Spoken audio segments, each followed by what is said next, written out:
اور اب میں آپ کی خدمت میں عرض کروں کہ اگر آپ انسانیت کی تاریخ کو دیکھیں، تاریخ آدمیت کو دیکھیں، تو یہ پوری تاریخ دو حصوں میں بٹی ہوئی ہے، احسان، احسان فراموشی۔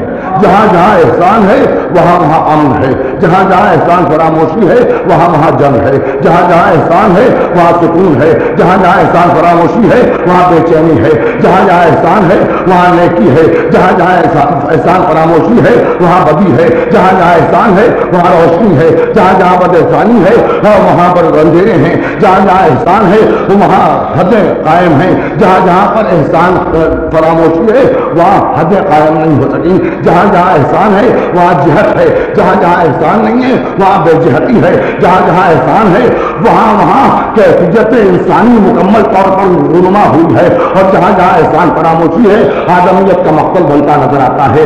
جب احسان ہوتا ہے تو آدمیت جاگتی ہے، جب احسان فراموشی ہوتی ہے تو آدمیت توڑتی ہے، جب آدمیت بیدار ہوتی ہے بشکل احسان تو حابیل بنتی ہے، اور جب آدمیت ذلیل ہوتی ہے بشکل احسان فراموشی تو قابل بنتی ہے۔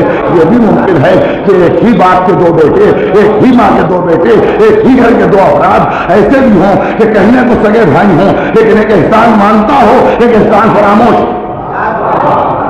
لیکن یہ بھی ممکن ہے۔ اس میں آپ یہ بھی نہیں کہہ سکتے قبیلہ الگ تھا، عشیرہ الگ تھا، قریہ الگ تھا، وطن الگ تھا، تمدن الگ تھا، تہذیب الگ تھی، ثقافت الگ تھی، زبان الگ تھی، مذہب الگ تھا، نظریات الگ تھے، نہیں، ایک باپ آدم، ایک ماں حوا، اور اس کے بعد یہ عالم کہ ایک احسان کے ساتھ شرف شہادت پا گیا، اور دوسرا احسان فراموشی میں قاتل بن گیا۔ تو اب بات صرف اتنی ہے عزیزوں کہ شہادت اسے ملتی ہے جو احسان کی طرف ہو، قاتل کو شہادت نہیں ملتی۔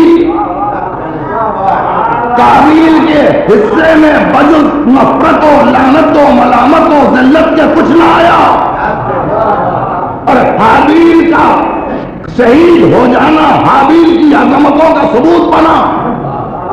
اور جب آدم نے ایک بیٹے کی لاش کو دیکھا اور دوسرے بیٹے کے دامن پر خون ناحق کے داغ دیکھے تو آدم نے تہذیب آزادی سکھا دی۔ یہ آدم کا احسان۔ قابیل کی طرف دیکھ کے فرمایا علیک لعنتی الی قیام یوم الدین، تجھ پر میری لعنت ہو صبح قیامت تک۔ اور اس کے بعد حابیل کا 40 دن تک ماتم کیا۔ میں اپنی بات واضح نہیں کر پا رہا ہوں یا ذہن رسا پوری طرح میری طرف متوجہ نہیں ہے۔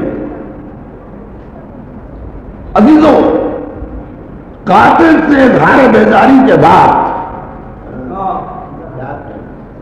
مقتول پر گریہ تہذیب آدم ہے۔ کچھ لوگ یہ بات کہتے ہیں یزید کو کیوں کہیے، حسین کا ذکر کیجیے۔ ہم کیا کریں کہ ہم آدمی ہیں۔ آپ کا اعتراض اپنی جگہ پر ہے مگر ہماری مجبوری بھی تو سمجھیے۔ آپ کے اعتراض کو ہم قبول کر لیتے مگر مجبوری یہ ہے کہ ہم آدمی ہیں، اور چونکہ اولاد آدم ہیں لہذا تہذیب شعور آدم سے ماورا جا کے شیطان نہیں بننا چاہتے۔